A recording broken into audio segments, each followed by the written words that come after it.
Sejarah kesenian Sisingaan atau Singa Depok dari Subang. Kesenian Sisingaan atau Singa Depok merupakan kesenian khas Subang, adalah salah satu simbol perjuangan masyarakat Subang terhadap penjajahan Belanda dan Inggris. Kesenian Sisingaan adalah kesenian yang menampilkan sepasang patung singa yang dinaiki oleh dua orang anak-anak dan diusung oleh masing-masing 4 orang penari dan diiringi oleh nayaga atau penabuh waditra. Asal-muasal kesenian Sisingaan berawal pada tahun 1980-an di masa penjajahan zaman Belanda. Wilayah Subang yang terkenal dengan kesuburannya dijadikan sentra perkebunan terbesar di waktu itu. Adapun perkebunan yang ada waktu itu adalah perkebunan teh di daerah Ciater dan sekitarnya. Selain itu juga terdapat perkebunan karet dan perkebunan tebu di dataran rendah wilayah Subang yang cukup luas wilayahnya. Perkebunan-perkebunan tersebut dikuasai atau dikelola Belanda dan Inggris di bawah bendera perusahaan dagangnya yaitu P dan T Land, atau Pamanukan and Ciasem Land. Dalam perjalannya pihak Belanda dan Inggris bertindak semena-mena terhadap para pekerja dan warga pribumi, sehingga muncul kekecewaan dan kemarahan dari penduduk Subang. Salah satu bentuk kekecewaan dan kemarahannya dituangkan dalam bentuk kesenian yaitu kesenian Sisingaan atau Singa Depok. Kesenian Sisingaan mengandung makna atau filosofi yang terkandung di dalamnya.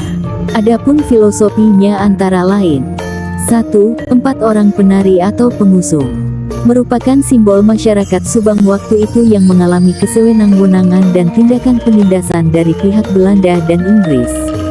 Dan gerakan penari antara lain tendangan, lompatan, mincit dan dorong sapi merupakan simbol perjuangan melawan penjajah.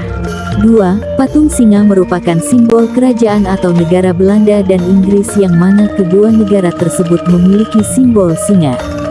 3. Anak kecil yang menaiki atau menunggangi patung singa merupakan simbol harapan masyarakat Subang pada pemuda-pemudi penerus agar terus berjuang sampai menaklukkan kedua negara penjajah yaitu Belanda dan Inggris yang disimbolkan patung singa. 4. Nayaga atau penabuh alat musik merupakan simbol masyarakat Subang yang memberikan dorongan dan motivasi terhadap para pejuang dalam melawan penjajahan.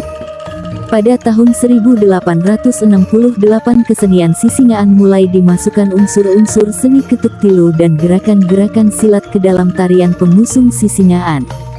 Pada tahun 1988 melalui Kongres Seniman-Seniman Subang dan Jawa Barat maka diperoleh keputusan bahwa Sisingan merupakan seni budaya dan semangat gotong royong warga Subang. Demikian sekilas sejarah kesenian Sisingaan atau Singa Depok, kesenian yang memiliki nilai-nilai luhur perjuangan masyarakat Subang. Maka seharusnya lah kita menjaga dan melestarikan kesenian Sisingaan tersebut. Jangan sampai hilang dan punah dari khasanah budaya Sunda khususnya wilayah Subang.